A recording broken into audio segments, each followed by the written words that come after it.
할렐루야. 네. 자, 오늘 하나님께서 우리에게 주시는 말씀은 여호수아서 5장 13절의 말씀입니다. 주보를 펼치시면 우측에 보시면 파란 글씨가 있죠. 우리 함께 한 목소리로 같이 천천히 읽도록 하겠습니다. 여호수아가 여리고에 가까이 이르렀을 때에 눈을 들어본즉 한 사람이 칼을 베어 손에 들고 마주 서 있는지라. 여호수아가 나아가서 그에게 묻되 너는 우리를 위하느냐 우리의 적들을 위하느냐 하니. 아멘. 오늘 하나님의 말씀은 주님 편에 서서입니다. 사랑하는 성도 여러분, 우리 성도 여러분들은 연세가 있으시다 보니까 어떤 분들은 또 이렇게 공부를 할 수 있는 기회가 있으셨던 분도 계시고 또 그러지 못한 분들도 있겠으나 여러분들의 자녀들은 아마 다 이 공부를 받을 수 있는 기회를 얻었을 거예요.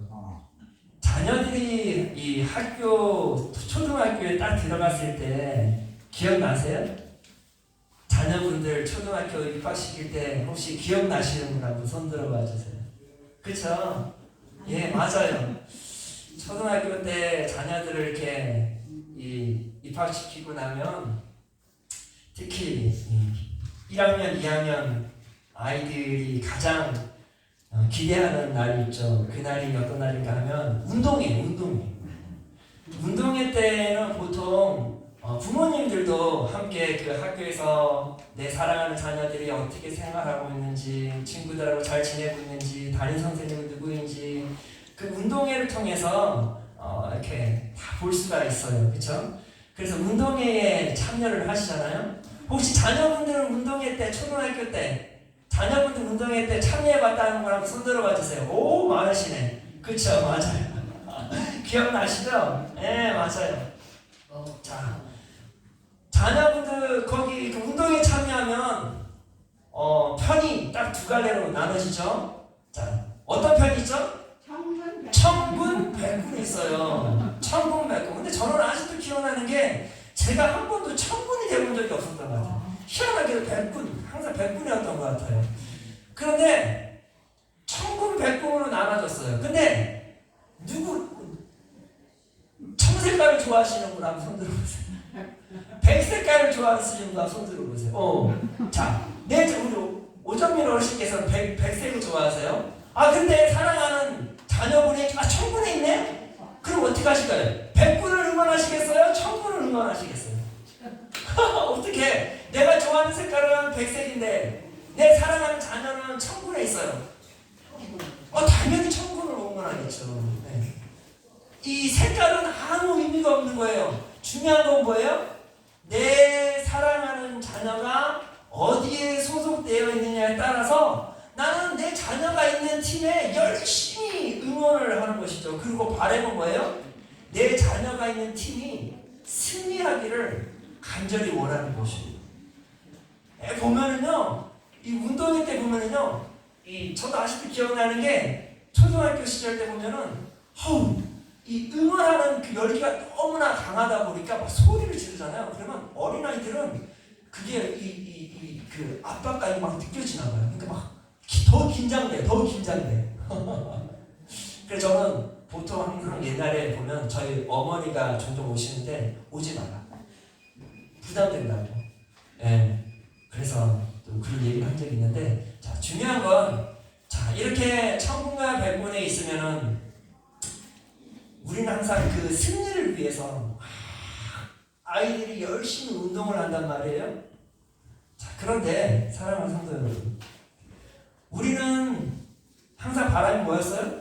내 사랑하는 자녀가 소속되어 있는 팀이 우승하기 위해서 우리는 열심히 응원하고 또 때로는 간절히 기도하시기도 하겠죠. 내 자녀가 있는 팀이 우승해달라고 기도할 때도 있어요. 그런데 사랑하는 성도 여러분, 우리의 삶도 종종 그런 것 같아요. 왠지 하나님은 내 편에 서서 응원해 주시기를 원하셔요. 그런 마음이 있죠. 그렇죠?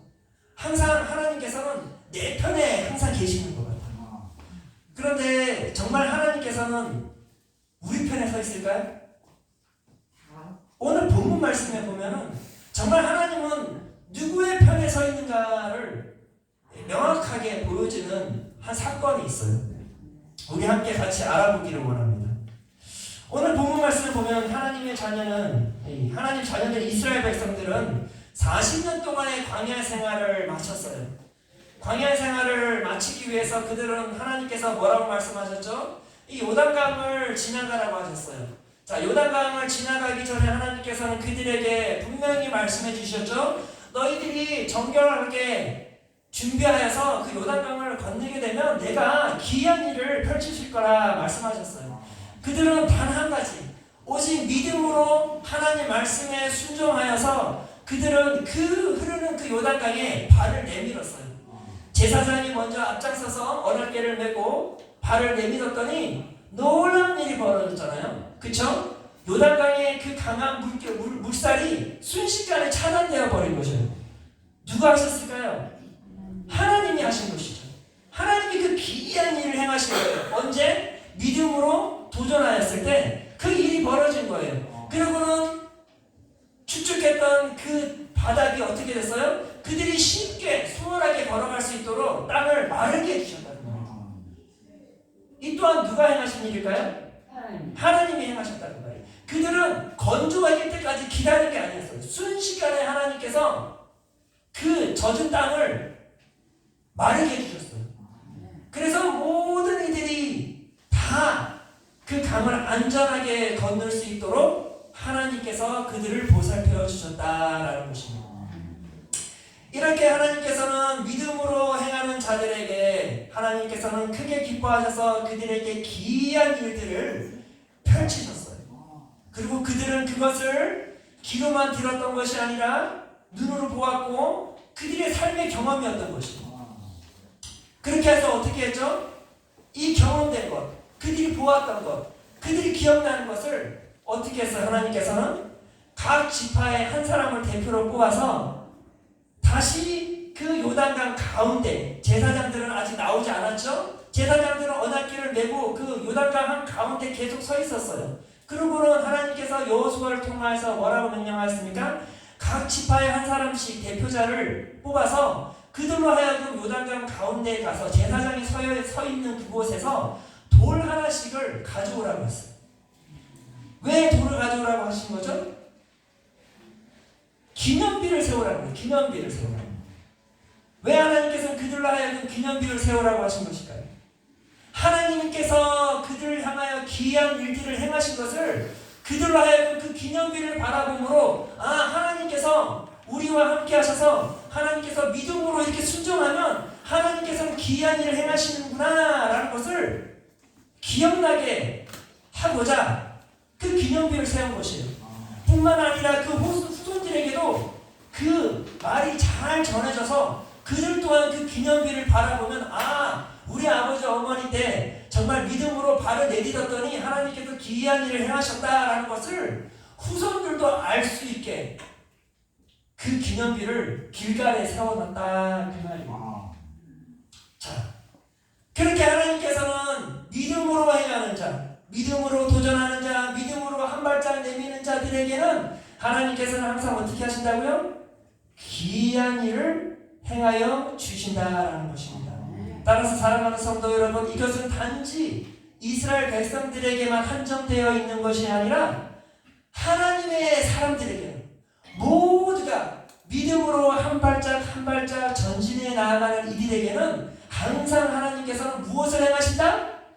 기이한 일들을 행하여 주심을 믿으시기를 바랍니다. 비록 나의 인생의 요단강으로 차단되어 있다 할지라도 우리가 천국을 향해서 전진해 나가야 돼요. 믿음으로 나가게 되면은 그 요단강, 우리 앞에 놓여져 있는 요단강이라는 그 큰 문제들도 하나님께서 차단하실 것이에요. 우리가 안전하게 그 요단강을 지나갈 수 있도록 하나님께서 기이한 일을 행해 주실 줄 믿습니다. 자, 이렇게 이스라엘 백성들은 기념비도 세우고 드디어 이제 가나안 땅에 입성을 하게 됐어요. 가나안 땅을 처음 밟아본 거예요. 그러고는 주변을 살폈어요.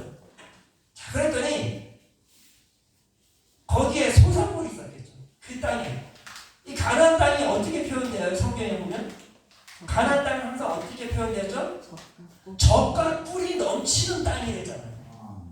젖과 꿀이 넘치는 땅이라는 것은 그만큼 농작을 하기에 가장 좋은 땅이었던 것이에요. 지금은 모르겠으나 지금은 뭐 이렇게 빌딩들이 많이 세워져 있고 지하철이 들어가 있는 곳이 대박나는 땅이었을지 모르겠으나 이전에는요, 농작이 가장 잘 되는 땅이 최고의 땅이었던 것이에요. 그렇죠?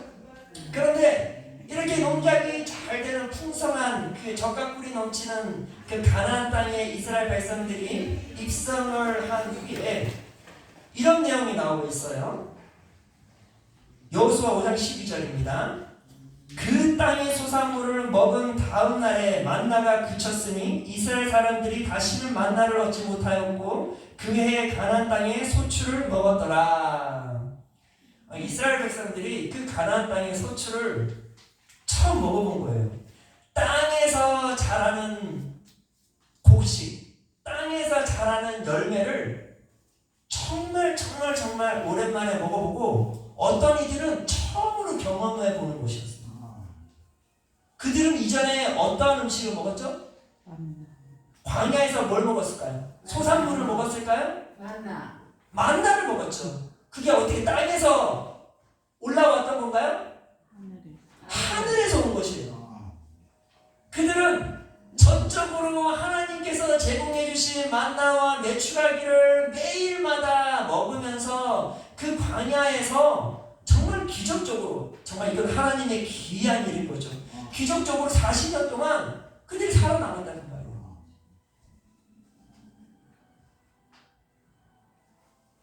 하늘에 내려온 그 하나님의 제공해 주신 만나와 메추라기를 먹었던 그들이 처음으로 그 땅의 소산물을 먹어봤을 때 기분이 어땠을까요? 우리 성도 여러분들, 제가 예전에 이전 교회에 저희 부장님이 계셨는데 그분이 저기 김해 쪽에 사셨던 분이셨어요. 이게 어촌 있는 데였어요. 어촌 있는 데였는데 정말 가난하게 사셨어요. 어촌에서 사셨는데 이제 공부를 잘하셨어요. 공부를 잘하셔가지고 등치도 크신데 공부를 잘하셨는데 이 집사님이 이제 드디어 서울에서 이제 직장이 이제 된 거예요. 그래서 거기서 처음으로 회식을 하는데 뭐 회식을 하는 그 자리에 고기가 나온 거예요. 소고기. 근데 이분이 소고기를 어떻게 먹는지를 모르겠어요. 한 번도 평생을 소고기를, 돼지고기를, 그러니까 이 육고기를 먹어본 적이 없는 거예요. 어류만 먹다가 육고기를 이 부장님이 정말 이 자비로우셔서 비싼 이 소고기 음식을 대접해 준 거예요. 이분이 TV에서만 봐왔던 그 소고기를 처음 이렇게 잘 구워지면서 한 입 딱 먹은 거예요. 한 입 먹는 순간 어떤 일이 벌어졌어요? 너무 맛있었는데 딱 먹는 순간 걸려버린 거예요, 목에서. 그러니까 장이 이 소고기를 어떻게 분해해야 될지를 모르는 거예요. 한 번도 경험해보지 못하다 보니까. 그래서 그분이 크게 탈이 났었대요. 네. 근데 이 이스라엘 백성들도 아마 그 땅에 있는 그 소산물을 처음 경험해보다 보니까 어떤 사람은 아마 탈이 났을 수도 있겠는데 어떤 사람들은 정말 이렇게 맛있을 수가 있을까? 응? 너무 맛있다. 그런 거죠. 그래서 이스라엘 백성들이 그 소산물을 먹으면서 아마 진짜 하나님의 말씀대로 이 가나안 땅은 정말 하나님의 표현대로 젖과 꿀이 넘치는 땅이 맞구나 라는 것이죠. 이렇게 달콤하고 맛깔나게 마실 수가 있을까? 그런 표현들이 나온 것이죠. 그런데 얼마나 그러면 이들이 이 가나안 땅에 입성했을 때 기분이 좋았을까요? 그렇죠. 기분이 좋았겠죠. 그 소산물을 먹어보니 여기 참 잘 왔다 기뻐했는데 그 기쁨은 잠시 기뻤어요. 오늘 보니까 여기 뭐래요? 그 땅의 소산물을 먹은 다음 날에 뭐가 없어졌대요? 이제 더 이상 하늘에서 제공되는 만나가 멈춰버렸다는 거예요. 더 이상 만나는 제공되지 않아요. 오늘 소산물을 한 번 먹었는데 더 이상 만나가 제공되지 않아요. 자, 소산물을 먹으려면 어떻게 해야 돼요? 기도해야 돼요. 할렐루야. 우리 오정연 씨 너무 좋아요. 믿음으로 나아가는 것이에요. 네. 어떻게 해야 될까요? 농사를 지어야 돼요. 자, 그 땅에는 주인이 있을까요? 없을까요? 주인이 있어요. 자, 젖과 꿀이 넘치는 땅은 단지 이스라엘 백성들만 알고 있었던 땅이 아니라 모든 사람들이 다 알고 있던 땅이었어요. 그 땅은 정말 최고의 땅이라는 걸 알다 보니까 소산물들이 좋은 게 많이 나오니까. 그러면 소산물이 좋은 게 많이 나오면 항상 뭐가 많아져요? 사람들이 많아져요. 사람들이 많아지면 어떤 일이 벌어져요? 전쟁이 일어나는 것이죠. 그리고 거기서 가나안 땅에 지금 정착해 있는 사람들은 어떤 사람들이에요? 그 전쟁에서 이긴 자들이에요. 그들은 강하고 강한 자들이에요. 많은 그 주변에 있는 사람들도 그 가나안 땅을 탐내고 있겠죠. 왜 그들이 탐만 내고 그 땅을 정복하지 못했을까요? 그 거주하는 사람들이 그 전쟁에서 이긴 자들이기 때문에 그들은 강한 자들이에요. 어떻게 할 수가 없는 것이죠. 예, 그냥 부러울 뿐이죠. 이스라엘 백성들은 만나가 끊겼어요. 내일을 정말 알지도 못해요. 내일 먹어야 양식이 없는 거예요. 그러면 어떻게 해야 돼요? 그 가나안에 거주한 그 사람들과 전쟁을 치루어 정복을 하지 아니하면 그들은 다 모조리 굶어 죽을 수밖에 없는 상황이었다. 따라서 그들에게는 이 가나안 땅에 입성하는 것이 잠시의 기쁨이었을 뿐 그들에게는 큰 고민 덩어리였다. 어찌해야 할 줄을 모르는 상황인 거예요. 그들 앞에는 강하고 강한 그러한 원주민들이 살고 있는데 저 땅을 우리가 정복을 해야 되는데 어떻게 해야 할지 모르겠는 거예요. 자신들을 바라보면 도무지 그들과 비교해보면 강한 자들이 아니에요. 어떻게 해야 돼요? 다시 또 광야로 돌아가야 할까요? 근데 돌아간다고 해도 보장되어 있지 않아요. 뭐가 보장되어 있잖아요. 하늘에서 만나가 또 내릴지 안 내릴지 아무도 몰라요. 근데 제가 봤을 때는 만약에 다시 돌아간다면 만나는 안 내렸어요. 네. 하나님께서 그렇게 두 번의 기회를 주시진 않으셨을 것 같아요. 자, 이렇게 이스라엘 백성들은 큰 고민 가운데 걱정으로 어찌할지 모르는 상황에서 그들은 자신 앞에 놓여있는 자신보다 강한 그 원주민들과 싸워야만 살 수 있는 유일한 방법밖에 없는 그 상황 속에서 얼마나 힘들겠어요. 이스라엘 백성의 마음은 어땠을까요? 특히 새로운 지도자 여호수아의 마음은 어땠을까요? 난감했겠죠. 이렇게 큰 두려움과 어찌할지 모르는 상황 속에 놓여있던 여호수아와 이스라엘 백성들의 그 마음 가운데에 하나님께서는 어찌 행하셨는가 하니 오늘 본문 말씀이죠. 여호수아가 여리고에 가까이 이르렀을 때에 눈을 들어본즉 한 사람이 칼을 빼어 손에 들고 마주 서 있는지라. 여호수아가 나아가서 그에게 묻되 너는 우리를 위하느냐 우리의 적들을 위하느냐. 갑자기 거기 보니까 이상한 사람이 한 사람이 칼을 싹 들고 이렇게 있는 거예요. 그들의 앞길을 막고 있는 거예요. 도대체 그분은 누구일까요? 그 다음 구절에 보니까 이렇게 말하고 있어요.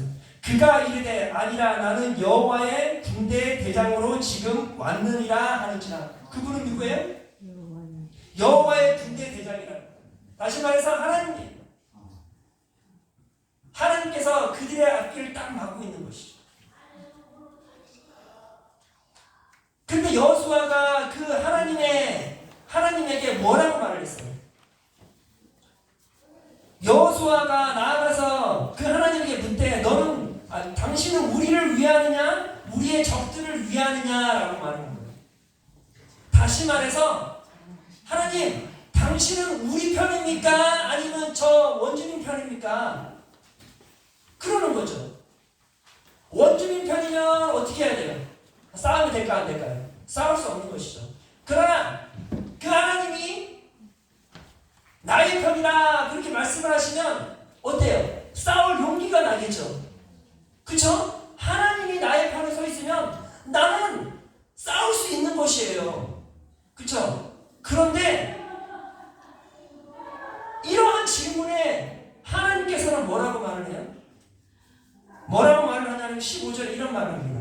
여호와의 군대 대장이 여호수아에게 이르되 내 발에 신을 벗으라 내가 선 곳은 거룩하니라 하니 여호수아가 그대로 행하니라. 하나님께서는 뭐래요? 여호수아가 당신은 우리 편입니까? 아니면 그 반대편입니까? 라는 그 질문에 답을 하지 아니하시고 내 발에 신을 벗으라.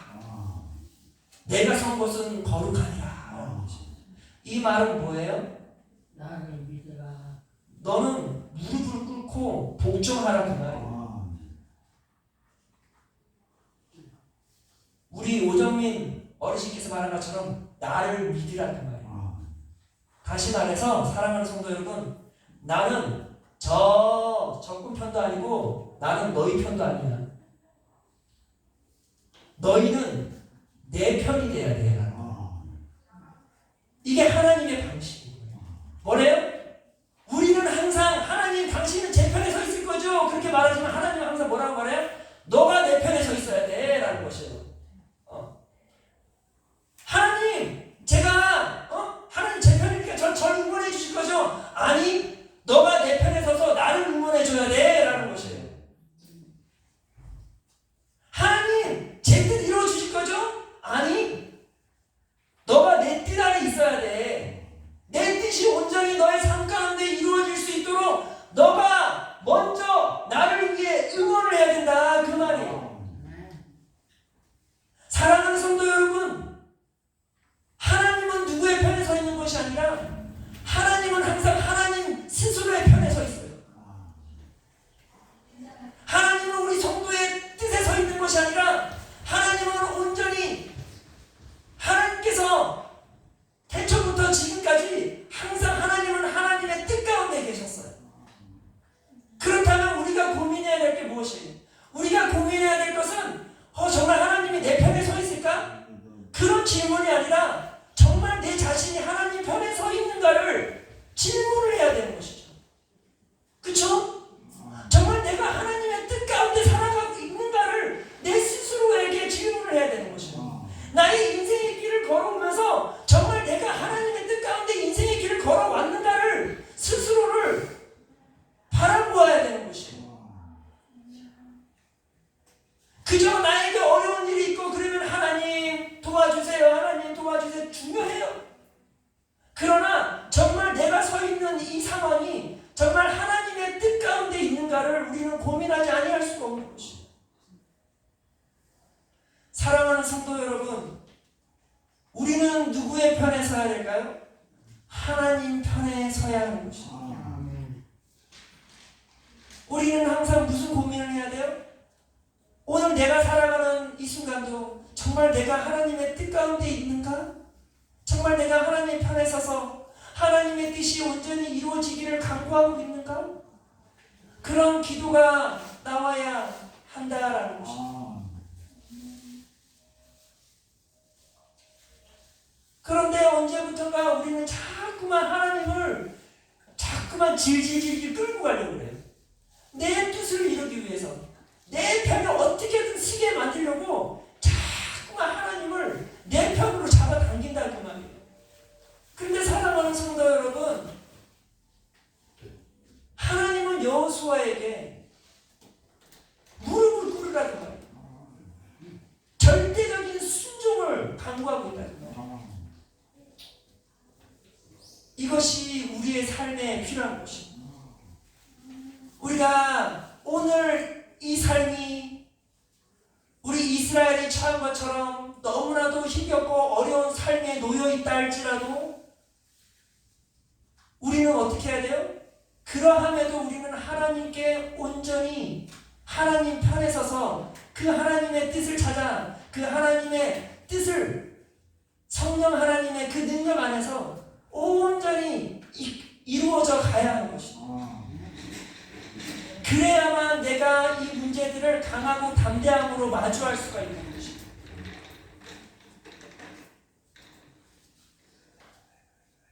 사랑하는 성도 여러분, 하나님 편에 서 있기를 바랍니다.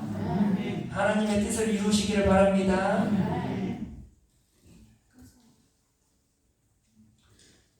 오래전에 미국에 아주 유명한 대통령이 있었죠.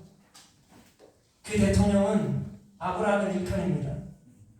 링컨이 대통령이 되었을 때 미국은 노예를 폐지해야 되는가 말아야 되는가에 대한 큰 분열이 있었어요. 미국 역사상 가장 큰 싸움이었죠. 그럼 우리가 남북전쟁이라고 해요. 이 남북 전쟁에서 백인들은 노예를 정말 하나님의 뜻으로 우리는 충분히 노예를 다스릴 수 있다라는 지지자들과 하나님의 뜻 가운데서는 절대 노예는 있을 수가 없다라는 걸 폐지를 주장하는 사람들과의 큰 싸움이었어요. 많은 사람들이 생명을 잃었어요. 그런데 그렇게 팽팽한 그 기싸움에서 한 기자가 링컨 대통령에게 이러한 질문을 했습니다. 링컨 대통령님, 하나님은 지금 이 전쟁에서, 이 남북 전쟁에서 누구의 편에 서 있다고 생각하십니까? 라고 질문을 한 거예요. 아마 이 기자는 백인 우월주의자 기자였을 거예요. 근데 그 질문에 이 링컨 대통령이 정말 감동적인 답변을 했어요. 이렇게 말했습니다. 저는 하나님이 누구의 편에 있는 것에 큰 걱정을 하지 않습니다.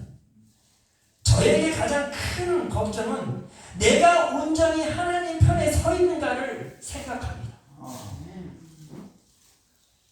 링컨 대통령은 하나님 제가 대통령 됐으니까 제 편에 서주세요. 그게 아닌 거예요. 정말 내가 하나님께서 이렇게 이 미국 대통령이라는 큰 권력을 왜 나에게 주셨을까? 내가 이 권력을 가지고 어떻게 해야 할까? 하나님 편에 서서 하나님의 뜻을 이루어야 되겠다라는 그러한 간절함이 있었던 것입니다. 참 솔로몬과 같은 그런 지혜로운 대통령이었어요. 이 링컨 대통령은 미국 역사상 가장 존경받는 대통령인 것이에요. 이 대통령으로 인해서 노예들이 해방이 되었어요.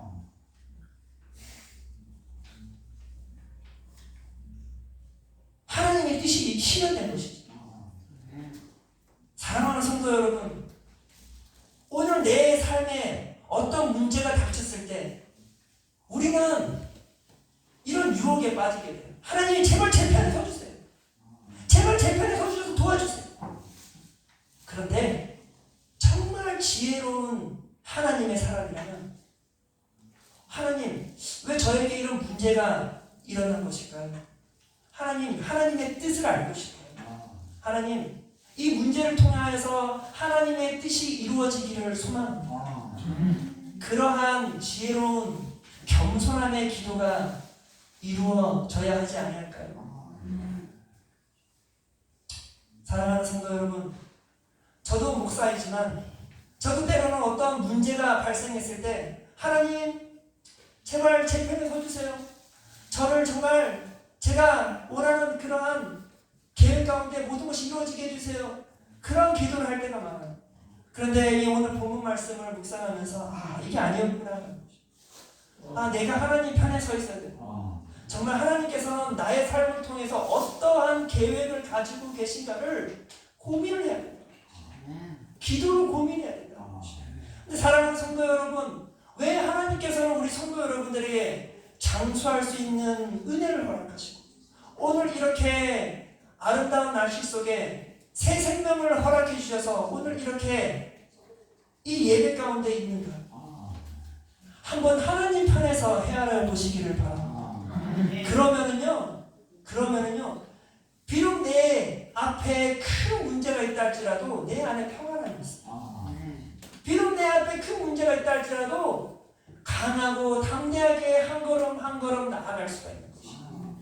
비록 내 앞에 큰 문제가 있다 할지라도 이스라엘 백성들이 믿음으로 한 발짝을 내밀었던 것처럼 그렇게 믿음으로 한 발짝을 내밀 수가 있는 것이죠. 그게 언제 가능한가? 내가 하나님 편에 서 있을 때 가능한 것이죠. 항상 하나님 편에 서서 하나님의 뜻을 이루어 가는 정말 아름다운 인생을 완주하기를 간절히 기도합니다. 기도하겠습니다. 사랑이 많으신 하나님, 참으로 우리의 어리석음은 항상 우리가 어떤 문제가 발생할 때마다 하나님 우리 편에 서주세요 라고 기도할 때가 참 많았습니다. 하나님, 이제는 우리가 하나님의 편에 서서 하나님의 뜻을 강구하는 겸손하고 성숙한 그리스도인들이 되어지기를 소망합니다. 언제까지 젖먹이 아이 같은 그러한 신앙으로 살아갈 수는 없음을 고백합니다. 나의 몸은 벌써 노년의 나이가 되어 건성하게 성장하였는데 아직까지도 젖먹이와 같은 기도로 주님 앞에 나왔음을 용서하여 주시옵소서. 아버지, 우리에게 강한 믿음을 허락하여 주사 아버지 편에 서서 아버지의 뜻을 이루어가는 것이 나의 인생의 가장 큰 기쁨이 되게 하여 주시옵소서. 그리하여 주님 부르시는 그날에 참 귀히 칭찬받는 주의 거룩한 성도들 되게 하여 주시옵소서. 오늘 이 하루도 주님의 편에 서서 감사함으로 기쁜 마음으로 한 걸음 한 걸음 담대히 가기를 소망합니다. 주여 함께 동행하여 주시옵소서. 감사드리며 예수 그리스도의 이름으로 기도드렸사옵나이다. 아멘. 주기도문으로 마치겠습니다. 하늘에 계신 우리 아버지여, 이름이 거룩히 여김을 받으시오며 나라가 임하옵시며 뜻이 하늘에서 이루어진 것 같이 땅에서도 이루어지이다. 오늘날 우리에게 일용할 양식을 주옵시고 우리가 우리에게 죄 지은 자를 용서하여 준 것 같이 우리 죄를 용서하여 주옵시고 우리를 시험에 들게 하지 마옵시고 다만 악에서 구하옵소서. 대개 나라와 권세와 영광이 아버지께 영원히 있사옵나이다. 아멘.